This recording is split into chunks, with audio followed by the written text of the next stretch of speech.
Los transgénicos son cultivos modificados genéticamente. Por ejemplo, en laboratorios se toman genes de mamíferos, insectos o peces y se introducen en plantas de cultivo. ¿Se adopta esta técnica también para productos de consumo humano?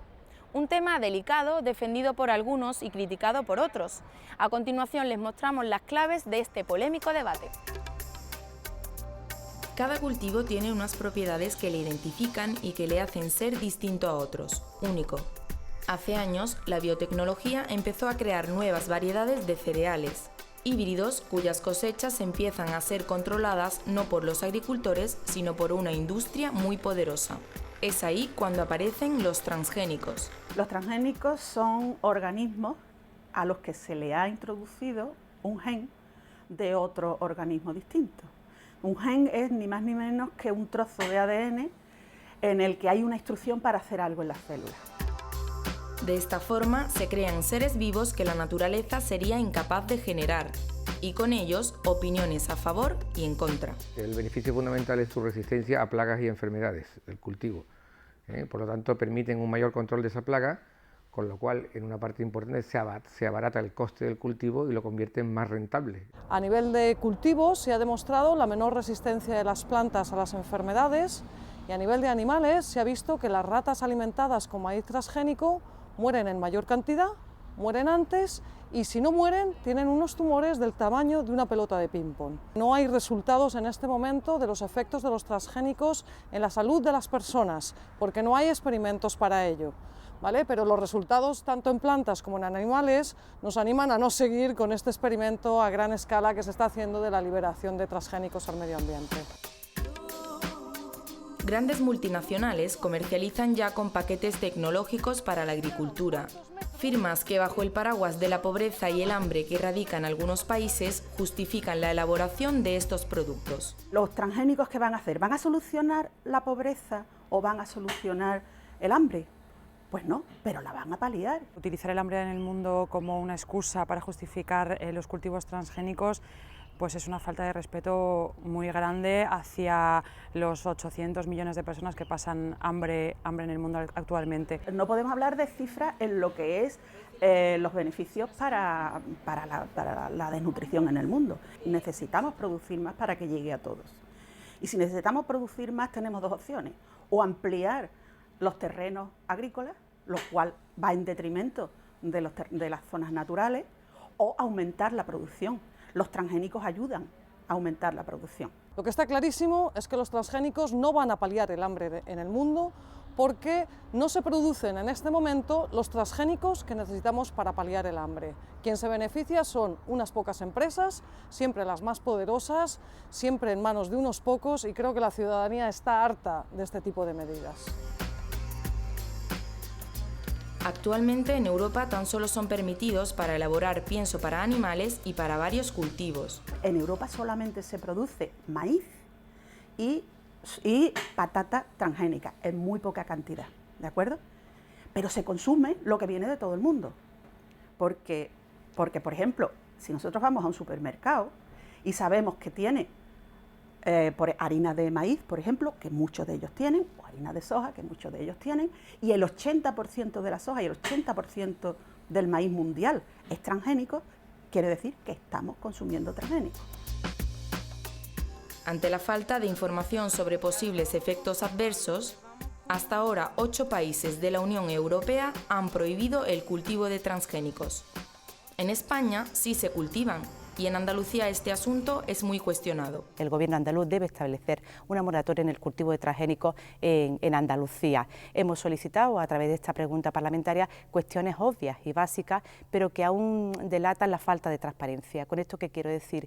Que queremos conocer el número de hectáreas que se están cultivando de transgénicos en Andalucía, bien destinadas a la comercialización o a los ensayos, y sobre todo el registro. Necesitamos un registro en Andalucía que nos diga dónde están situados, en qué territorio. A esta moción presentada en el Parlamento de Andalucía se suma el esfuerzo de varios sectores preocupados por las desconocidas consecuencias de estos cultivos.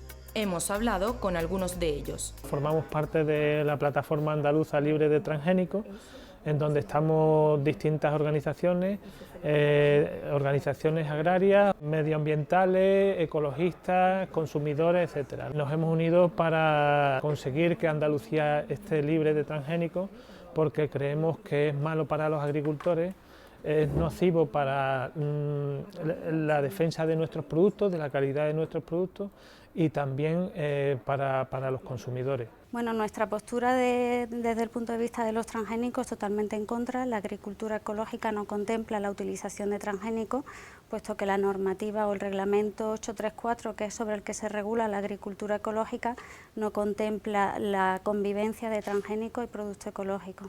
Son cultivos que primero se han implantado en multitud de países y luego se han ido detectando o descubriendo en algunos casos que había que prohibirlos porque eran perjudiciales. Por lo tanto, en lugar de adoptar el principio de precaución y evitar la plantación de transgénicos hasta que la ciencia demuestre a 100% de que no hay riesgo, lo que se ha hecho es exactamente lo contrario, perjudicando al consumidor, perjudicando al medio ambiente y perjudicando a los propios agricultores, que hoy en muchos casos son víctimas de las grandes multinacionales de transgénicos con las que firmaron sus contratos. Como todo lo nuevo, provoca dudas, pero mientras se estudian los efectos de estas plantaciones, en Andalucía se están realizando ensayos científicos con transgénicos. Es una verdadera locura porque ya sí se sabe, ya hay determinados estudios, recientemente el estudio de Seralini en Francia, acaba de salir también un estudio de la Universidad de Wisconsin en la que afirman que los transgénicos son perniciosos para la salud, tienen problemas de resistencia y además que no son más rentables para los agricultores. Nosotros estamos convencidos del futuro de los cultivos transgénicos. La prueba es el desarrollo que hay a nivel mundial de todos ellos, de manera que prácticamente en todos deben de hacerse estos ensayos. Hay algunos más prioritariamente importantes que en otros, concretamente en Andalucía fundamentalmente yo creo que habría que centrarse en el cultivo del algodón transgénico. Sinceramente no creo que Andalucía necesite en este momento realizar ningún experimento con cultivos transgénicos, porque lo único que está recayendo sobre la sociedad andaluza son los gastos de los sistemas de control que estos ensayos requieren. No perdamos de vista que empleamos dinero público para garantizar el derecho de productores y consumidores a no producir y a no consumir transgénicos. No creo que sea el momento de gastar dinero público en algo que no necesitamos y por lo tanto mi postura tajante sería un no a los transgénicos. Peligro sí o no. El tema genera todo tipo de opiniones. El peligro fundamentalmente en dos cuestiones. En primer lugar, el peligro de la salud de los ciudadanos y luego un impacto medioambiental, pero sobre todo el punto de vista del agricultor. El agricultor, con el cultivo de los transgénicos, con esas semillas, con esas patentes de semillas que se transforman, que se modifican genéticamente, al final se convierte en un rehén de las multinacionales. En España y en Europa, además, la única variedad de cultivo transgénico autorizado es el maíz BT. En España se siembran actualmente de la orden de 116.000 hectáreas de maíz, de las cuales 10.000 se siembran en Andalucía. No se siembran más, sencillamente porque afecta a una plaga que es el taladro, que es de muy poca incidencia en Andalucía. Si hablamos de transgénicos en el consumo humano, la insulina que consumen los diabéticos es una insulina humana, o sea, procedente de un gen humano, pero que está cultivada en bacterias, de manera y nadie que ahora mismo tenga una diabetes o tenga un familiar con diabetes se negaría que le pusieran insulina transgénica. O sea que en lo que son sus usos farmacéuticos no hay ninguna reticencia, pero sí mucha en cuanto a los alimentos. Los productos se producen en un lugar, se transforman en otro país, se distribuyen en otro y se consumen finalmente en otro. Entonces, desde el lugar de la producción hasta el lugar del consumo, los alimentos recorren muchísimos kilómetros. Entonces, saber si en toda esa cadena ha habido alimentos transgénicos que han entrado a formar parte de esa línea de camino que ha recorrido el alimento es realmente muy complicado. De entrada hay que partir de que estamos consumiendo transgénicos sin saberlo. La carne que comemos procede de animales que han comido transgénicos y eso no aparecerá nunca en el etiquetado. Y productos elaborados a partir de transgénicos o con un determinado porcentaje de transgénicos no lo indican en la etiqueta porque no alcanzan los mínimos que exige la normativa, e incluso cuando sí lo alcanza un determinado porcentaje de transgénico en su composición, la etiqueta no lo destaca. La utilización de transgénicos, ya que son organismos modificados genéticamente, pues la verdad que no se contemplan como algo beneficioso para la salud humana, con lo cual el consumo de productos transgénicos primero debería de estar bien etiquetado para que el consumidor pueda identificarlo y si está totalmente en contra, pues no utilizarlos en su consumo. El debate sigue abierto.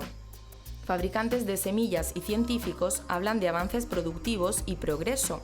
En el lado opuesto, representantes de consumidores, agricultores y veterinarios temen efectos negativos para el medio ambiente y la salud humana. Dejando a un lado ambas posturas, lo cierto es que aún queda mucho por decir, mucho por aclarar. Y si la cuestión se traslada al consumo, quizás deberíamos ser nosotros, los consumidores, quienes tuviéramos la última palabra.